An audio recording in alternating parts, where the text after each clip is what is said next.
Questions abound after yet another Minnesota loss. Can the Huskers better protect their quarterback? Can Nebraska have a better run defense? Most importantly, can they get things fixed to knock off Northwestern this Saturday? Answers and more next on Big Red Wrap-Up.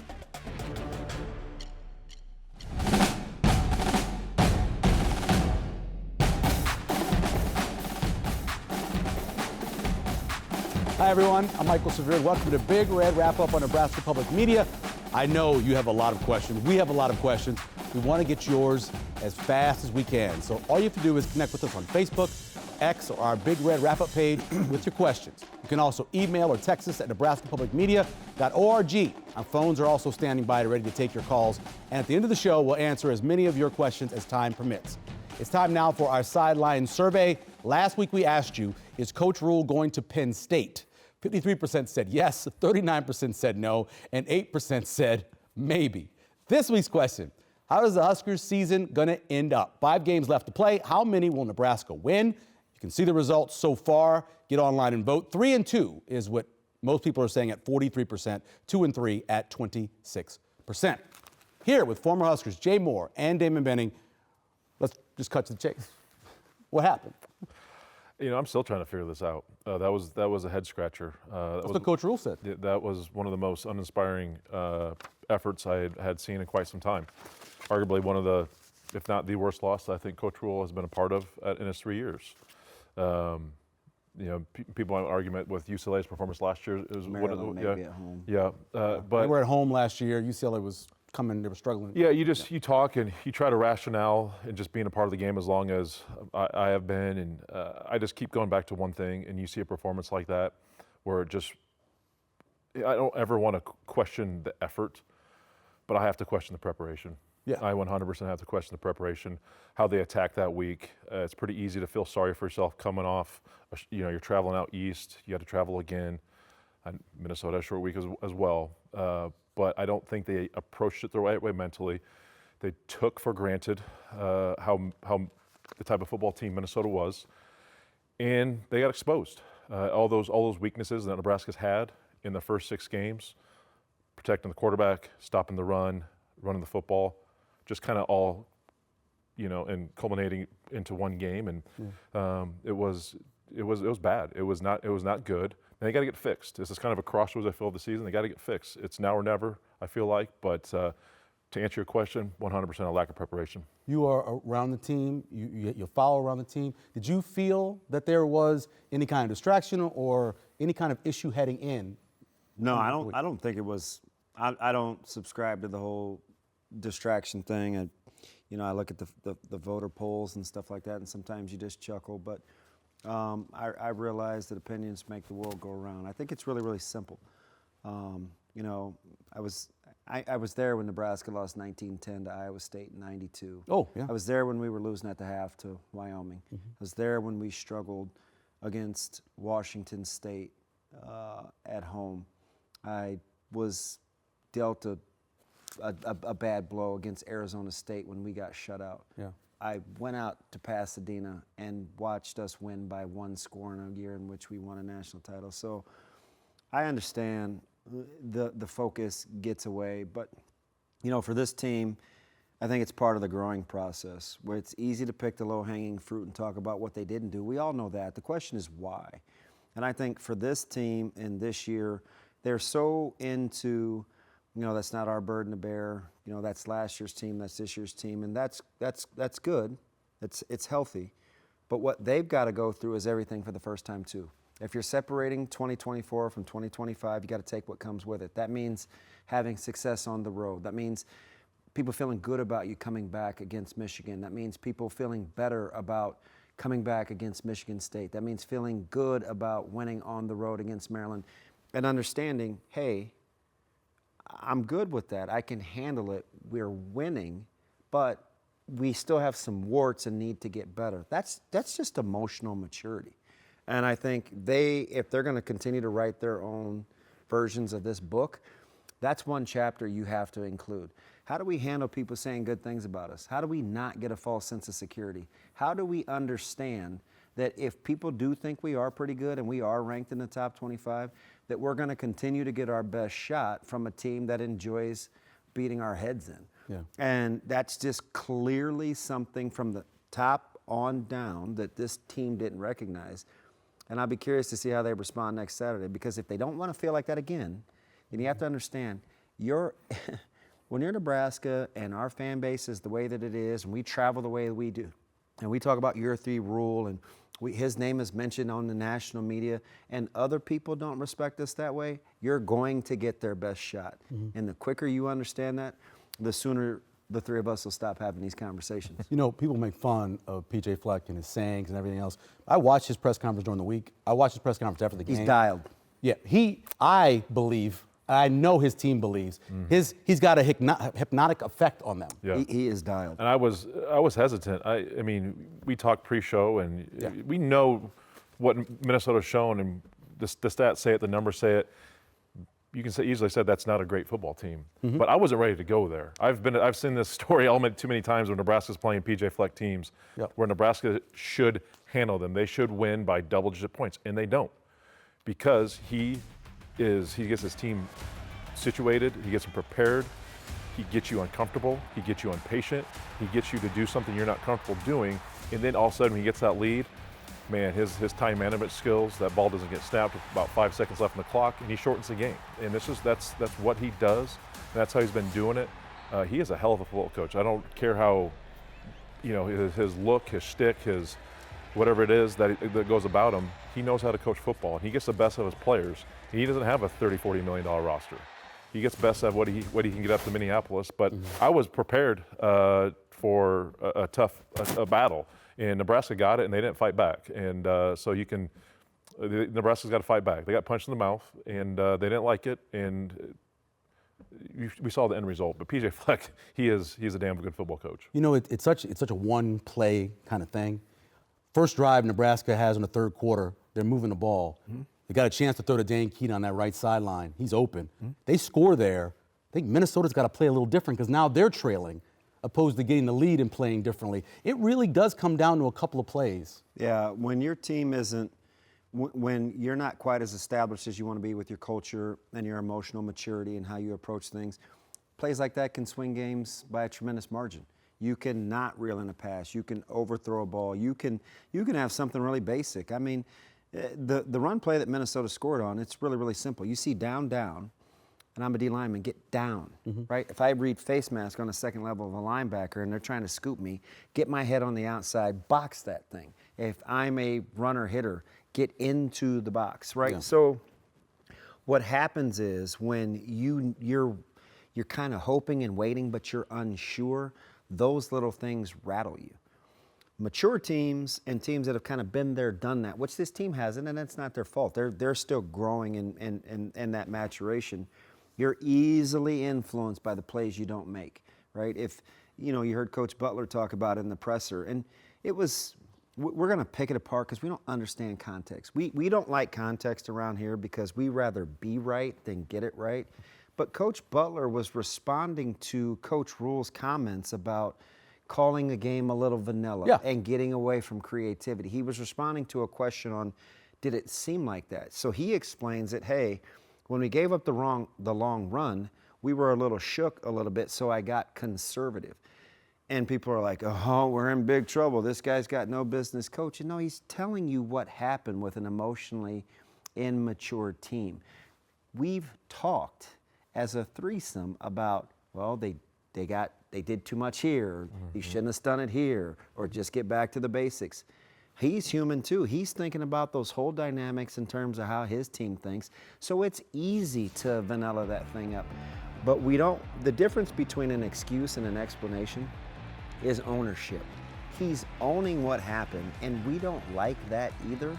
That's why I just think these guys got to figure out what it is that they do well, who does it well, and just do that.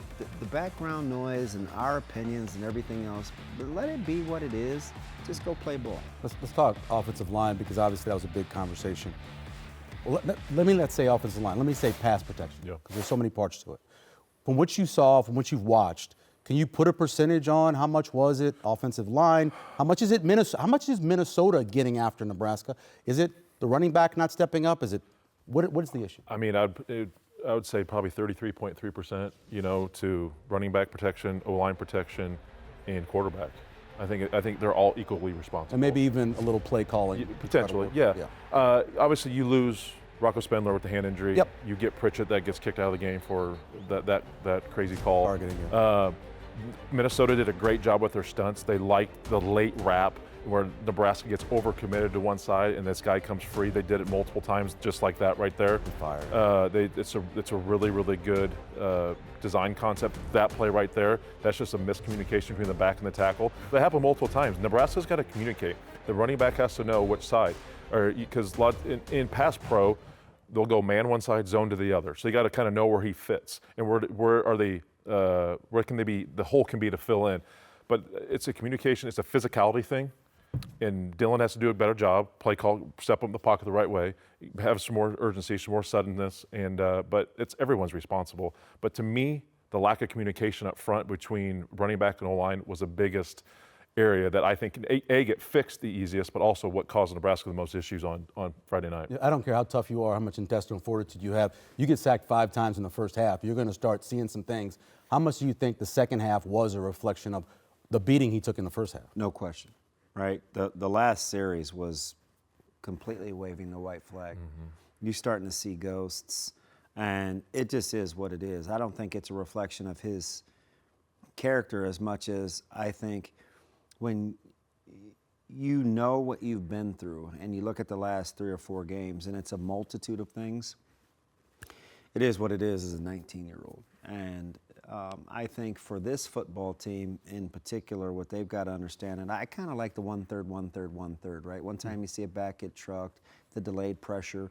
Why do delayed pressures work? Well, clearly you're getting too vertical in your pass game as opposed to playing catch. They can sit back and play 2-man or inverted cover 2 and this shell, and you're impatient because you don't want to just play catch. Well, those delayed stunts can work. If the ball's coming out, I'm going to hit my foot a little quicker, right? So you can delay wrap because you got time, right? We're going to hold. So it's a multitude of things, right? What happened to the quick game? Where are the tunnel screens? Only where are 4 the smoke screens? Where? Yeah. I mean, just listen, if at the snap of the ball, you're giving Barney 12 yards, I would just throw that guy the ball. I mean, darn be the play. Smoke. Just throw him the ball. See if you can. Coach Collin, their defensive coordinator, is a smart individual. He knows exactly what he's doing. That's PJ Fleck's right-hand man. He's been with him longer than anybody on that staff. His pre-snap looks are pretty good. But when your quarterback doesn't run the ball, there are some certain things that you can play 2-man. You can get in some of these coverages and say, okay, listen, if you're gonna get hasty and want to get vertical on us, we're not gonna let you. So that's when you got to kind of pull back and say, you know what, we're going to run the ball or play catch underneath. Those 2 things didn't happen because I think they panicked because I don't think the mindset was right. The mindset was 4-quarter slugfest. Yeah. That should have been what it was. The game plan was get them out of here early and see if they'll tap. Yeah. They didn't. They did not, no. You found yourself in a 4-quarter fight and you'd trained to go about 3 rounds. Yeah. That's what happened. Let's flip the other side. So, I talk a lot about Havoc. 1 sack, 4 tackles for loss. I think there was only about 3 pressures. They hit him once. I mean. Yeah, again, the game plan. I don't I don't mind vanilla. I'm okay with that. I'm totally okay. The best games I've been a part of as a defense, as a team, very basic. You had dudes, though, I'm assuming. Sure. I'm going to beat. I got a guy who can beat you one-on-one. Yes. We did have Sunday talent, so that did help. But we've seen them get burned before by doing unique stuff and being aggressive. That's what Damon's already alluded to and brought up. So it's damned if you do, damned if you don't, right? So he brings the pressure. He does all these unique stunts in games. He gets gashed. He doesn't. The guy hit his head on the goalpost one time, but they'd had a hard time. What happened is, if Nebraska would have had success early in the game, scored points, they got in the red zone, that uniquely changes how he's able to call that game. Right? Yes. And how they called it. Yes. Correct. Yes. All of a sudden, you're that inside the 15 twice, you have 6 points. Right. So that's not going to cut. That uniquely changed. All of a sudden, you find yourself and like, man, it's 7-6. It should be 14-0, and they just gashed us. Like as a D coordinator, like man, I wasn't, you get caught off guard. So you're kind of you're grasping for straws on how to operate and how to. And he sees how the offense is playing, right? Exactly. So there's this tendency to not want to give up too much because you feel like you have to play complementary football. We'll jump to the highlights. We'll come back and talk more, of course. Friday night, went to Minnesota. 5 straight losses to the Gophers. Hadn't won there since 2015. Of course, had the pink accents because of Breast Cancer Awareness Month. Game gets started, and this is something we've seen 3 or 4 times, where early in the game, Dylan is scrambling, using his legs, and he throws a dime here to Lindenmeyer. This is a great throw on the run. I like him throwing on the run, by the way. Yeah, I'm not a big roll him out, sprint out guy. I'm not third of sprint the out field, but this is a little bit of fool's gold. It is. Right? It's like a bad 3-point shooter hitting his first shot, and he wants to, as an opponent, you're like, oh, keep shooting it, right? You'll return to the law of averages. 11 seconds that play took. Yep, now you throw it out to, the goal here was to initially throw the ball out to Hunter. He gets there late because he shovels it. It's a very dangerous play. He likes to do these sort of things. He completes this one, but as you call, that's more fool's gold. Yeah, absolutely.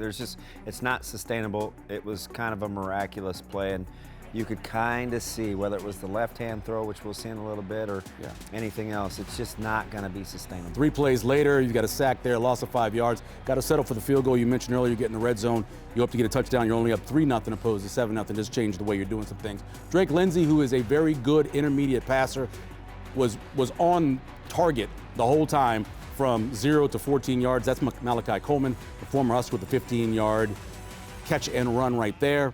And then here's the play. I know you're going to break this down a little bit later. Yeah, to me it starts with Judy. He was an A-gap player to the boundary. He tries to go back, so I see what he's seeing, but it's a poor choice. He put everybody else in conflict, and it just didn't work out. Good job by Andrew Marshall to chase him down. Then they go to the tush push. Takes a while for them to decide that it is a touchdown. They do eventually say it is a touchdown, making it 7-3.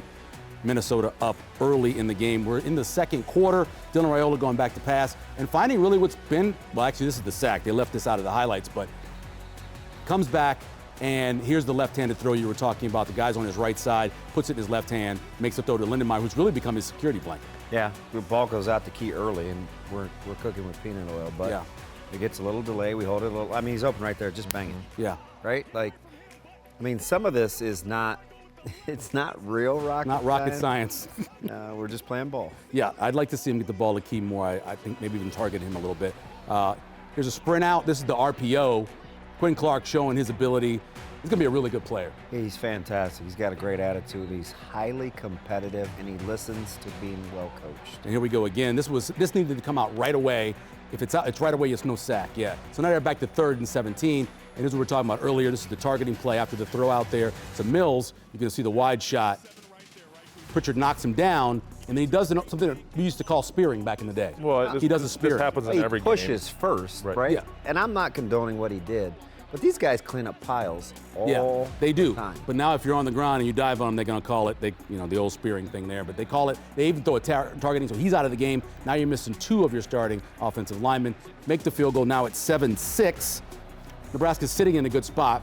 This is the end of the half. You're hoping to be able to try to get a field goal, get a lead. Minnesota hadn't trailed it, hadn't led at half against a Power 4 team. Now they are 7-6. This is the drive I'm talking about. They've got an opportunity here. This is 4 missed tackles. Every day, it makes me look a little bit more like Amir Abdullah, the way he makes guys miss in space. But anyway, he gets that throw, gets that catch. And now, again, Emmett Johnson making guys miss, getting down the field. The next play, which we don't include, would be that throw to Dan Key for the touchdown. You miss that. Instead, you end up getting another sack, which pushes, obviously, out of field goal range and having to punt. Yeah, and I don't know what he's saying from his vision. I just hit the crosser, right? And that's what they did all day. And lived to play another down. They hit crossers all day long and did a very good job with that. This is something that you saw a lot of the middle of the field. I like Watson Trent. I don't know how great he is in coverage in the middle. You were without Vincent Shavers because of his thumb. Here's the holding. There's actually 2 holdings on this play. So I think Andrew Marshall was also holding a little bit earlier than this, but they end up calling it there. Yeah, you just can't just don't panic. Just run with them, right? Just don't panic. Yeah, this is a dime. That's the difference between Key getting missed and Brockington getting that one dropped in the bucket from Lindsey. Yeah, you got to be able to drop in the bucket, get the nose down. Another sack at that point. You're up to 6 sacks at that point. This screen, yeah, I mean, it's a hold, but at the same time, you got to get over there. You got to make tackles. But officials have to call that hold. I mean, it's just right. It's too obvious to not call that hold. I've seen it not called plenty of times, though, too. I know. Touchdown by Taylor, 1 run, 1 yard run, 21-6. Now Minnesota leads, and it really feels like the game is over. Although Nebraska got the ball back, there's still 10 minutes. That's one of those sacks. That's a Ron Jaworski sack for the old people. I'm just getting down, not getting hit. Getting tired of getting hit. This is a mess of a play as well. You get a TFL, but there's a penalty called, and then you come back. Run fit here. Like, who's contained? I mean, that's not scheme. That's just discipline. Just be disciplined. There's the hands of the face call I was talking about, and then Darius Taylor. This is actually no, it's still Darius Taylor. The backup running back is going to come in a second. No, that's as well. LeBoy. Was that him? Edgeboy. And then the field goal, that really puts it out of reach because that's 3 scores. Nebraska tried to block it, couldn't block it. Nebraska has the ball still, trying to get down and maybe get a score here. Good, nice, great move by Emmett Johnson making guys miss. How he doesn't give the ball up more getting hit from behind is I know, amazing. it's incredible. It's amazing. He's a It's happened strong multiple kid. times against Maryland. I'm like, that easily It's could've been coming out, fumbled. right? Like you could just see a recipe for Just disaster. 2 of those. This is 4th and 1. Nebraska can't pick it up. And again, we're talking about it's kind of over. I have no idea right here why Dalen Raiola's in the game and why they're trying to pass the ball. Down 3 scores with 30 seconds left. I agree. Your starting quarterback shouldn't be in the game, or they should be handing the ball off or kneeling. Anything but that. That's the end of the game. Let's go to the stats and see just what Minnesota did to control the ball. They won the time possession, of course. You see the rushing yards. Now, of course, that's 9 sacks, so the sack adjusted wasn't that much, but still. Did you think time of possession would be greater? I did, For but Nebraska, then I felt because like of the third I quarter. thought Minnesota would have more time of I agree. possession. because of the third That's it. quarter, I right? agree. Yeah, but Yeah. it ended up only being 2 minutes. It wasn't that big of a difference. No players of the game for this one, but we do want to break down a couple of key plays from the defeat. Let's go over to Mr. Moore for Jay's plays.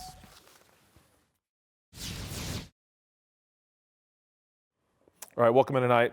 Let's take a quick look here at a couple plays Nebraska didn't have success against Minnesota Friday night, but this first one is a long run that Minnesota got the momentum going in the first half. So I want to highlight here Elijah Judy.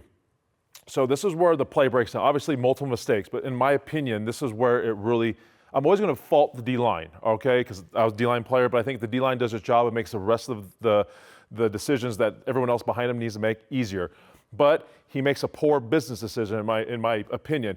He was an A-gap player, all right? A-gap is right here, but he goes backside. Nebraska had this gap taken care of right here by this linebacker. Now, since he goes backside, he creates a bigger hole for the linebackers in Buford to come down. Now, the linebackers do and the safeties have to do a much better job filling here, but if he stays front side on this gap here, this forces this ball. He could press the center back and forces the running back here to cut back to where all the help is. But he doesn't. He's able to get out here. Nebraska's had a hard time filling this, and obviously we know the end result.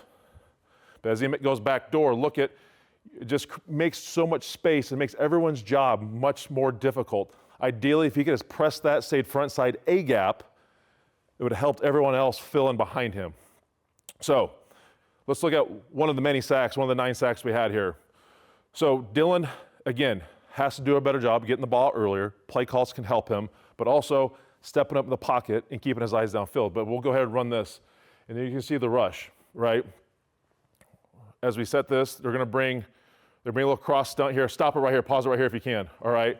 So they bring more, but you can see there's confusion. Passing off. The offensive line has to do a better job of passing off and switching.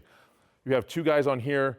Nebraska caves down, right? I'd like to see Emmett stay on this guy, and then I think that's Kanak right here can stay here, because now Evans is kind of sitting here. He's looking back behind there, and he knows, oh boy, Dylan's going to be in trouble, and obviously he was.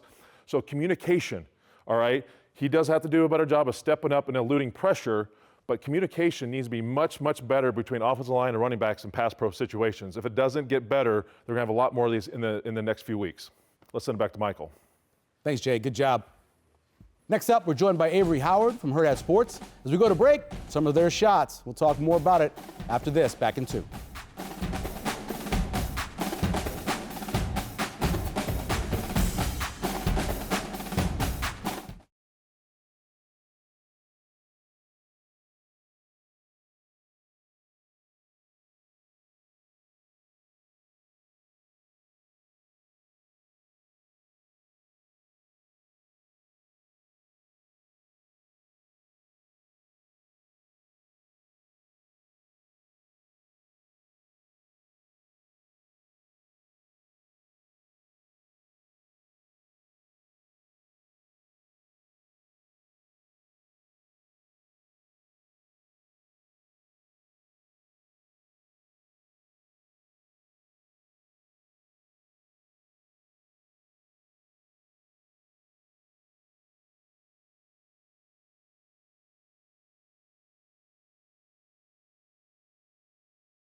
I think I've always been really, I don't know what to say to you guys other than it wasn't good enough. I mean, I'm pissed off.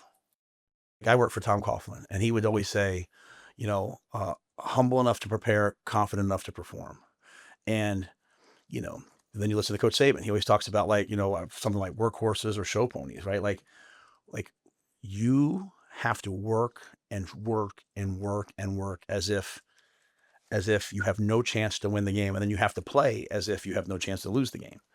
But you can't, so we worked, but you can't expect it to be easy. You just have to believe that, hey, if I play as hard as I can for 60 minutes, then good things will happen.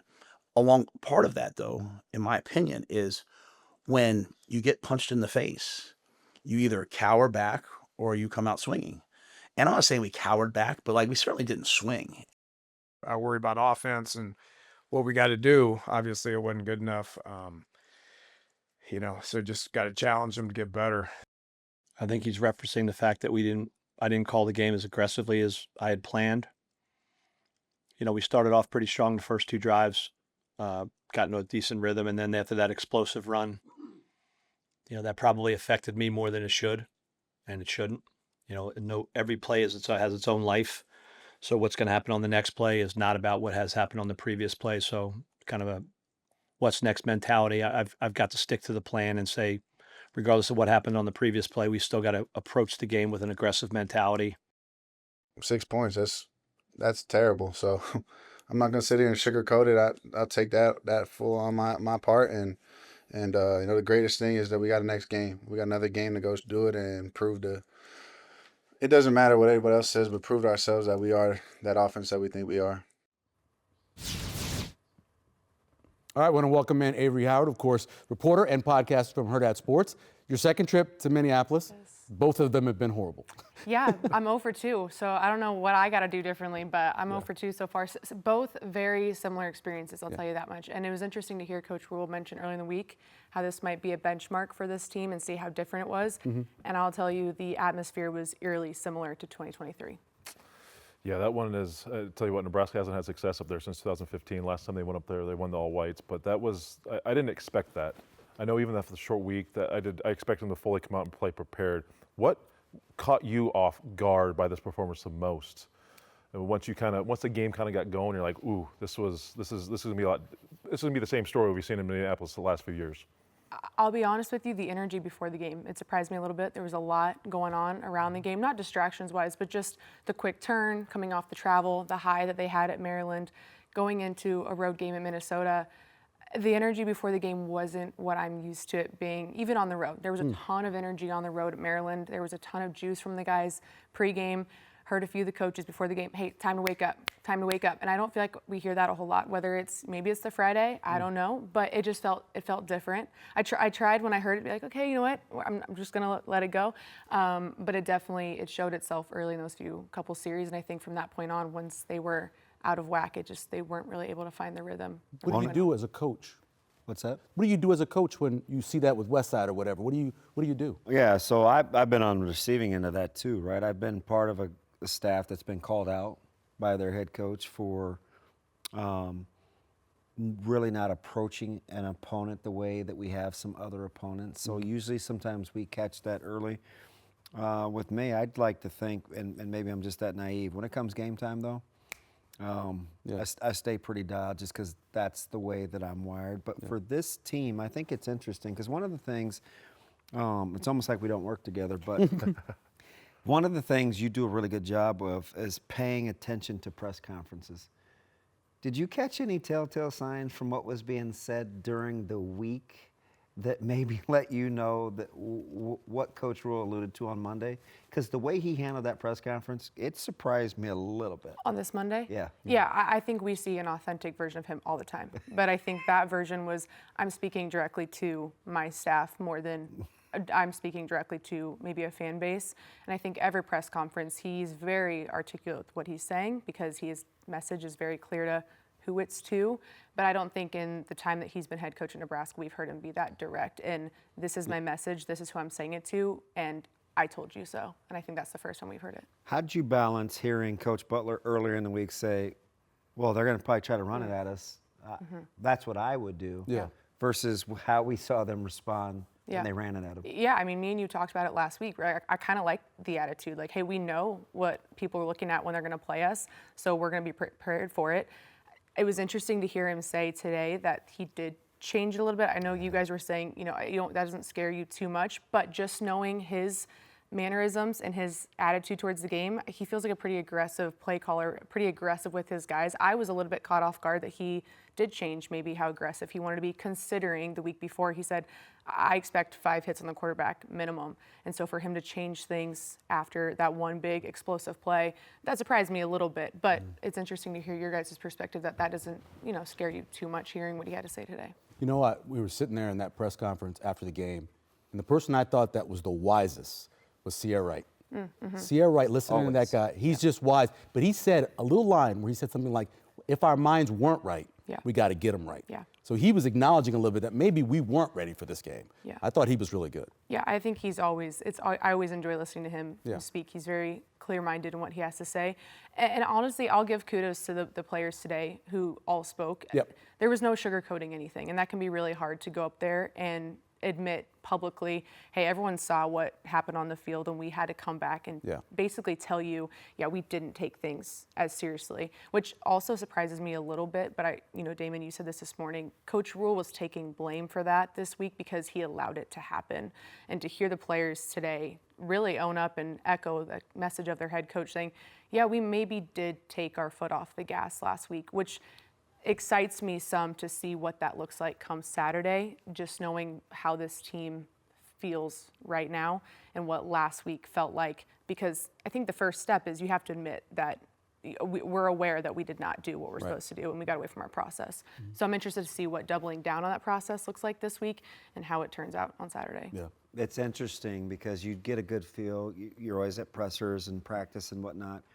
And you mentioned Sierra Wright, right? He's a guy, he had 5 or 6 of those DBs on the off day yesterday. Yeah. It's just them working out. It's the 6 of them or whatever. And if there's a guy you could pick that's not Dylan and it's not Sierra that you'd like take just from all the personality traits you've seen, take a leadership role in investing in guys, who would that be for you?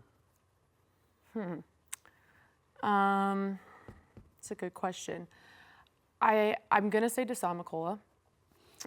Good player. Because I think we've seen him grow little by little, but he has a ton of veteran experience in the game of football. Yeah. And I think his knowledge for the game, we're watching it show, but I think his teammates respect him.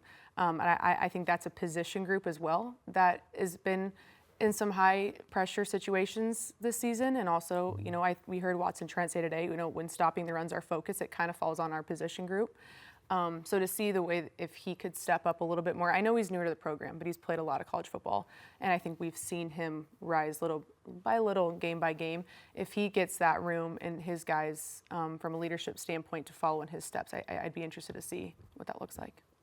You know soccer, right? Yes. Sometimes my brain, I can't trust myself at 56 years old like I used to. How did you handle that before a match, making sure that you were ready to go?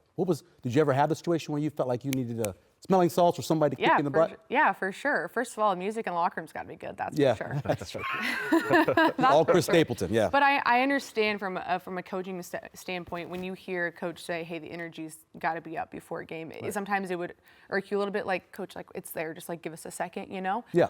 However, when you do hear it from a player perspective, then I hear it now in my job. I'm like, ooh, coach is usually right. He can tell when the energy is a tad bit off. But that does come on the players. That's what you do in the locker room before the game. How many hours before you're arriving to the locker room are you locked in to make sure that the energy is contagious before you take the field for warm-ups. So if that energy is not there on the field during warm-ups, it's probably because there's something that's happening hours before or whatnot that doesn't feel quite right. Did you see the defensive linemen fake dunking from Minnesota? They were having a blast before the game. They were doing 360 dunks. They were loose. Yeah, the weird thing about that is the juxtaposition between College Park and Minneapolis. Yeah. It took forever to see Maryland players take the field early for a warm-up. Minnesota early. Minnesota? I mean, between the student section getting there early, cussing out Yeah. Nebraska fans and the players, and Minnesota's Yeah. players going through their group work, they were out there early and often. Yeah. Yeah, I would agree. What do you think going forward? Okay, so Saturdays, Northwestern, get a couple back-to-back home games. What's your feel for how this team will finish? Oh, that's a great question. I think the result being a little bit different on Friday, I would probably have a different answer. Sure. But obviously, it's the situation we're in now.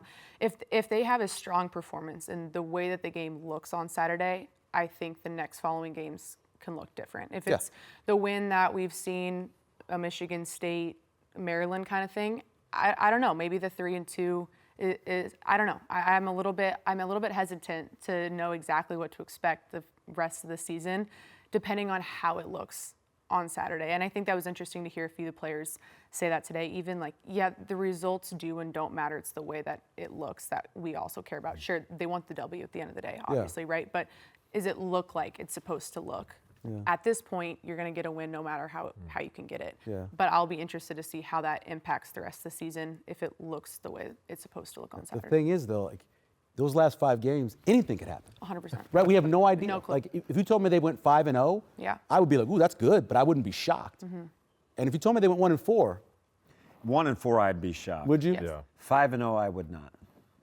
Really? Yeah. See, I think either would be kind of. They're really capable.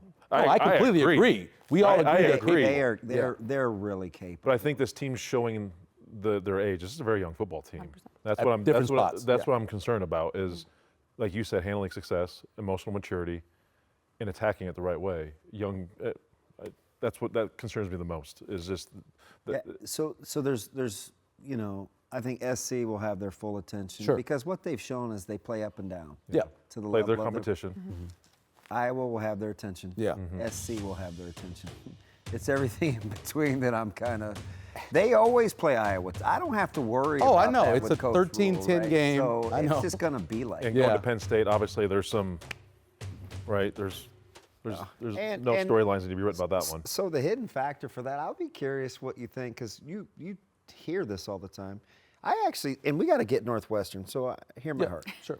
But going to Penn State with Coach Rule, given what this team knows versus what everybody thinks, well, actually, he could turn that into this guy. He could actually turn that into a benefit. I think he could. It's interesting to think about what the storyline, how the excitement would be the beginning of the year. Oh, Coach Rule will return home. Yep. And now it's like, oh, Coach Rule will return home. But I'm curious. I'm curious to see exactly to your point how he uses that. Avery, we appreciate it. Thanks a lot. Yeah, thanks for having me, guys. All right, when we come back, we will talk some recruiting and talk about the Wildcats as well. The one guy who covers the team, Louis Vaccher, will join us as well.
All right, welcome back. Let's get in the top plays. First, early on, scramble by Dylan Raiola.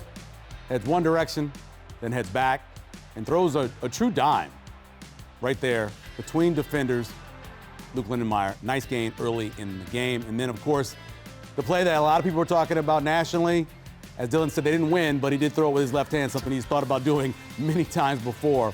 And then lastly, Dylan Raiola again, this time keeping himself up, no knee down, pitches it, a little dangerous, but completed again to end up getting the first down. They reviewed it and said it was a catch, and he was not down. Let's talk some recruiting now. Sean Callahan joining us. Any effect on that really rough loss, Minnesota, on recruiting?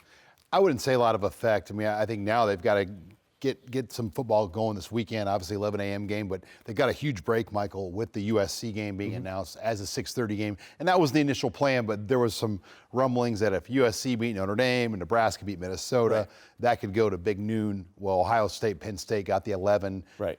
And Nebraska's expecting, 40, 50 top recruits in for USC. And when I'm talking 40 or 50, I'm talking guys with offers.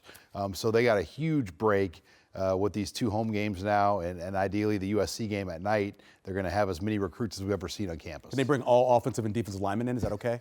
A lot of them. Do you mind that? I wouldn't mind that at all. Danny Odom, let's talk about him, the four-star cornerback. Yeah, you look at the recruits for Nebraska in this 2026 class. Danny Odom is arguably one of the top, if not the top guy. You almost look at your recruiting class as a draft class. This would be kind of where their first-round money's at. And you look at Danny Odom as a guy that, with the older corners on this roster, someone that they went all in on to get and had to beat out a lot of SEC and Florida schools to get him, and they were able to lock him up. Talk about a local one. Tyrell Chapman, cornerback from North Star, going to Iowa State. 6'2", 175. Seems like he kind of fits the size that Nebraska will. Yeah, our in-state tonight is Tyrell Chapman, the best prospect right now in the city of Lincoln. His father played at Arkansas. Okay. And, he plays quarterback for his high school team, plays safety. You'll see him in the top. Last year, he'll graduate early, but last year he was in the finals of the 400-meter dash. He's a 47 type runner in the 400, 10.8, 10.7 in the 100. So I think Iowa State's getting a really good one here, and Tyrell Chapman, his upside is what really jumps out to me. I think he's got a lot of potential to grow, especially when he graduates early. All right, thanks, Sean. We appreciate it. Let's get to trivia question from last week. Who have more national titles, Minnesota or Nebraska, and how many is each one? Well, Minnesota has more, 6, and Nebraska has 5, of course. The Gophers, the only college football team in the history of the sport to win 3 straight titles, 34, 35, and 36. Our winner, Mark Witt from Omaha. Of course, he wins a copy of Sean Callahan's new book about the Huskers, the program, Nebraska Curated History of the Cornhuskers. This week's winner will be announced on next week's show. Here is this week's trivia question. This one is an easy one. Damon can get this one. This week's trivia question, from 1969 to 2003, Nebraska did not miss a bowl game. But since 2006, how many bowls have the Huskers been to? That's your question. Everybody should get this one right. Not that hard. Let's go to Husker history. Takes us back to January 1st, 1941. Sean wrote about this in his book. The first bowl game in Pasadena, the Rose Bowl, the 7th-ranked Huskers took on the 2nd-ranked Stanford Cardinal. Nebraska took a 7-0 lead, and then again at 13-7. And on this Alan Zamoud 33-yard pass to Herm Rourke, who are these people? Stanford answered with a 40-yard pass to Frankie Albert to Hugh Gallemu, with Stanford returning a punt to make it 21-13 final, and still the only time those two teams have ever met. Now turn our attention to another elite educational university. Of course, that's Northwestern. We welcome in Louis Vaccher, publisher of Wildcat Report. Louis, how you doing, man? Hey, Louis. I'm good, guys. How are you? We're doing well, man. Let's talk a little bit about Preston Stone, because I liked the kid back when he was SMU, started kind of rough this season. Talk about how he's kind of turned it around. Yeah, he started really rough, right? He had 5 turnovers in the first game. I think he never had more than 2 interceptions in any game, and he threw 3 in the first half against Tulane in the opener. But I think since then he's settled down a little bit. I think he realizes he doesn't have to make big plays for this team to win. They've really kind of doubled their efforts in the ground game and opened up some play action passing for him, and he's been a little bit more under control, I think. So I think you've really seen a progression of him getting accustomed to the offense and filling his role as the Wildcats really kind of found their identity these last few weeks. I think the identity reminds me of a lot of Pat Fitzgerald's teams in the past that Nebraska's played and struggled with and had great battles with. What do you think the identity is of this Northwestern offense so far through their first 7 games? Yeah, I think the defense has been solid all season, save for that opener. Maybe they had a rough opener too, but the offense just in these last few weeks, like I said, they've really focused on the ground game.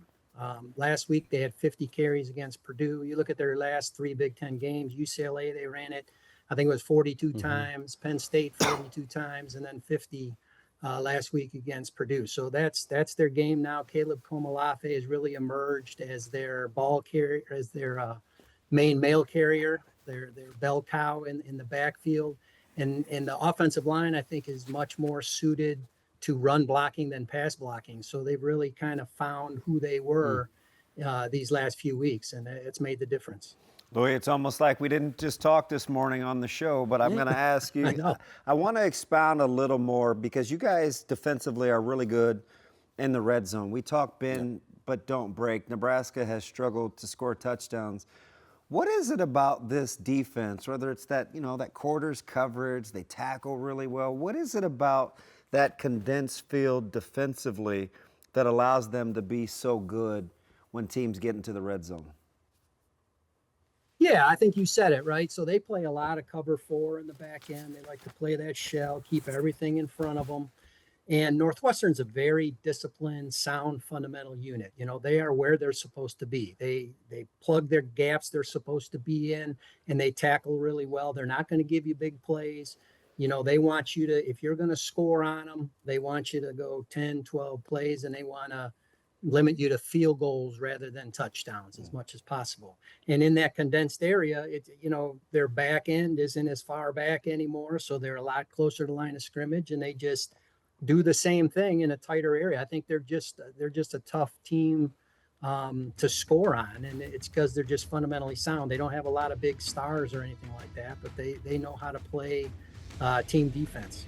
Louis, Northwestern's 5-2, but in your opinion, how under the radar do they feel? It doesn't feel like they're getting a lot of talk like a 5-2 team. And if they were able to get to that 6th win this weekend, how big would that be for David Braun? Oh, it'd be huge, right? It's a bowl game. I think that was kind of the goal, that really the standard this year. If they could make a bowl game, you feel like they had a good season, bouncing back from 4-8 last year. So that'd be a huge progress for the program, I think. And as far as being under the radar, I think that's just where they like it. Northwestern does not like being the favorite. They like being the underdogs. They like to go into stadiums like at Penn State and Nebraska and things like that and steal wins. That's kind of their MO. That's what they do. They don't get a lot of press. They don't get a lot of publicity, not a lot of big stars on the team. But that's the way they like it. They rather be the underdog than the favorite for sure. Louis, we appreciate it, and enjoy it on Saturday. We'll see you in the press box. Yeah, thanks for having me, guys. I appreciate it. Thank you. We appreciate it. All right, let's go straight to viewer questions. We got a lot of them. And hi, Damon. So I have a question from Sam, and I have one from Ryan, and I have one from another phone caller, and they all want to know why they're not putting TJ Lateef in more for his mobility. Yeah, I'm going to defer to somebody much smarter. I think the questions are fairly ridiculous. What I do think is if this, I will say to that, if the staff doesn't like the way that one of their best offensive players is playing, then play the other guy. As long as they do enjoy the way that Dylan Raiola is playing, then we should probably pass on this question. Imagine if you're a defensive coordinator, and the week of the game you're playing Nebraska, they bench their 5-star quarterback who is throwing at like a 5th best in the country completion rate, over 1,800 yards in conference play, and bench him to put in a freshman. Imagine how excited you'd be as a defensive coordinator. Yeah, you'd figure there must. You could play in a 4, a 5, a 6. Well, it wouldn't matter. You go eat, like wouldn't you? behind the scenes disciplinarian actually going on, because I get it. I understand the frustration. I get frustrated at times as well, but when 15 is behind there, he gives them. They can do anything back there with his offense. Yeah. TJ's not there yet, so I understand his attributes that he has, but Dylan gives him the full gamut of an offense, and that's why he's back there all the time. What does it look like, Sean, recruiting-wise, 26, 27, in terms of more offensive linemen coming in? You know, you look at what they've got coming in this class right now, mostly interior guys. They do have Mpuma, though, yes, as a big tackle, but I really think they're going to have to go to the portal again. I mean, you're probably looking at 2 portal linemen coming in, and I'll be interested how the renegotiations go with current linemen that are maybe paid on the old structure system that aren't maybe in the 2 deep right now. How they, because those are the tough decisions now GMs have to make because of the limitations of the revenue sharing and how you want to redistribute your money with guys in the 2 deep and guys that aren't. We're like family, right? Absolutely. Okay. Chad wants to know, does Nebraska have a lack of talent problem or a coaching problem? Those are the only 2 choices he gave you. No, that's okay. It's a little bit of both sometimes. I think, but mostly it's emotional immaturity. I like the staff. They're accomplished. I think Butler's a good coach. I think Addison Williams is a good coach. Phil Simpson. Dana Holgerson is proven. So, Nebraska has an emotional maturity issue. And the coaches, it's their job to make sure that they put those guys in the best position to win football games, but it's also the players' responsibility to make sure that they're all in all the time. When those 2 things, when those 2 worlds collide, Nebraska would be just fine. We're ready to throw our arms up. Most people said 8-4. Mm-hmm. You had to lose 2. You have to lose 4 to get to 8-4. That's right. To throw the baby out with the bathwater, the inability to eat the meat and spit out the bones is fascinating. So this is about 5 or 6 of these, obviously. What do you do with Donovan Raiola? You try to make a move. They made a move during the middle of the season. Last year, people are asking about that. Into the season, what do you think you do with the offensive line coach? Well, I tell you what, it's discussions, and they need to be had about making this group better. That's no other way to put it. They've been had. I know that I'm not obviously there day to day, but those discussions are being had. I mean, this is important to get this group to be better. What do we have to do? Do we have to move guys around? Do we have to play different guys? Do we need to do different things in practice? Do we need to do more good on good? What needs to be done to get this group over this hurdle and protect Dylan better, run the football more efficiently? It's a very uncomfortable conversation you need to have. And here's what's going to happen. I feel rather confident if Donovan is not willing to do the necessary things that Coach Rule wants to get done, he probably won't be here. Yeah. And that's just the way it works. Black and white. Yeah. And if he wants to be here, he'll make those changes and he'll get this group better. If he doesn't want to, then they'll find someone else who can do it. I have a question for Sean, but before we get to that, let's take a look at the sideline survey. We usually catch that a little bit earlier. We asked the question, how's the Husker season going to end up? 35% saying 3-2 or 2-3. So 70% of those voting believe either 3-2 or 2-3. Sean, I asked this question. A few people have asked it. I'm going to read James's email. It says, it should be as obvious as the nose on your face, yet no one seems to see it. The reason we lost those damn all-whites. Sean, what do you think?